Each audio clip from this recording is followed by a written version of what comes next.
Welcome to ஹரிசிவ சமையல். அனைத்து சகோதர சகோதரிகளுக்கும் இனிய காலை வணக்கம். இன்றைக்கி வித்தியாசமாக வாழைப்பூல உசிலை செய்கிறதுக்காக ஒரு சின்ன குக்கரில் 100 கிராம் கடலைப்பருப்பை சேர்த்து நல்லா கழுவிட்டு முழுகிற அளவுக்கு தண்ணி சேர்த்து மூடியும் விசிலும் போட்டு அடுப்பான் பண்ணி ஃபுல்லாக வச்சிடலாம். ஒரு விசில் வந்த பிறகு சிம்மில் 5 நிமிஷம் வச்சுட்டு அடுப்புலேருந்து இறக்கியாச்சு. விசிலும் அடங்கிருச்சு. இப்போ இந்த கடலைப்பருப்பை ஒரு ஃபில்ட்ரு மூலமாக ஃபில்ட்ரு பண்ணி எடுத்து வச்சுக்கலாம். அதுக்கப்புறம் ஒரு சின்ன மிக்ஸி ஜாரில் உரப்புக்கு தகுந்த மாதிரி 4 வரமிளகாயும் ஃபில்ட்ரு பண்ணி வச்ச இந்த கடலைப்பருப்பு 1/4 டீஸ்பூன் அளவுக்கு பெருங்காயத்தூள், 1 டீஸ்பூன் அளவுக்கு சோம்பு, கொஞ்சமாக தூள் உப்பு சேர்த்து இதை குறகுறப்பாக இந்த மாதிரி அரைச்சிட்டு வந்துடலாம். இப்போ ஒரு வானிலை அடுப்பில் வச்சு தேவையான அளவுக்கு 2 டேபிள் ஸ்பூன் அளவுக்கு நல்லெண்ணெய், 1 டீஸ்பூன் உடச்ச உளுந்து, 1/2 டீஸ்பூன் கடுகு, இது காஞ்ச பிறகு பொடிசாக கட் பண்ணி வச்ச ஒரு பெரிய வெங்காயத்தையும் சேர்த்துக்கலாம். கொஞ்சம் கருவேப்பிலையை சேர்த்து நல்லா இதை வதக்கி விட்டுக்குங்க. கொஞ்சமாக உப்பு சேர்த்து மீண்டும் நல்லா வதக்கி விட்டுக்குங்க.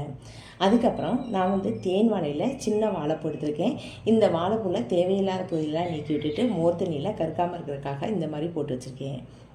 வெங்காயம் வதங்கின பிறகு தேவையான அளவு தண்ணி சேர்த்து கட் பண்ணி வச்ச வாழைப்பூவையும் சேர்த்துட்டு 1/2 டேபிள் ஸ்பூன் அளவுக்கு மஞ்சத்தூளை சேர்த்து நல்லா இந்த மாதிரி கிண்டி விட்டுருங்க. வாழைப்பூவில் இந்த தண்ணியை ஊற்றிக்குங்க. பத்தலைனா கூட தண்ணி சேர்த்துக்குங்க. வாழைப்பூ வெந்து வந்திருக்கணும். அதே நேரத்தில் தண்ணியெல்லாம் வற்றி இருக்கணும். வாழைப்பூ வேக வச்ச தண்ணீரை வேஸ்ட் ஆக்க வேணாம். இப்போ இது ஃபுல்லாக நல்லா ட்ரை ஆகிற வரைக்கும் அடுப்புலேயே இருக்கட்டும். இப்போ பாருங்கள், நல்லா இந்த தண்ணியெல்லாம் ட்ரை ஆயிடுச்சு.